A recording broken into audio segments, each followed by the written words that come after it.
Lakin istəyəndə insan aciz olaraq, Allah Teala acizliyini tam olaraq bildirərək istəməlidir. Əllərin qaldırmalıdır. Əllərin qaldırmalıdır Allah Teala'nın qarşısında.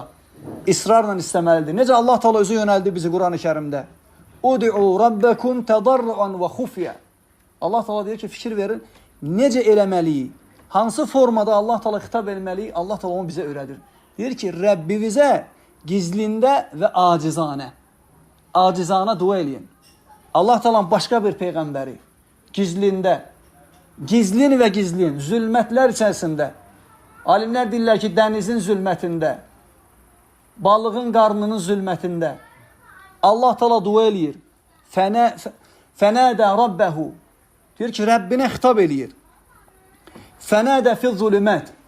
Zülmətlərdə Allah Teala'nı çağırır. Fənədə fil zulüməti ən la iləhə illə ənd.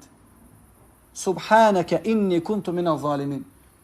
Yunus aleyhissalam Allah Teala'ya zülmətdə, balığın qarnında Allah Teala dua eləyir ki, ey Rəbbim, səndən başqa ibadətə layiq olan haqq məbud yoxdur. Və sən pak və müqəddəssən.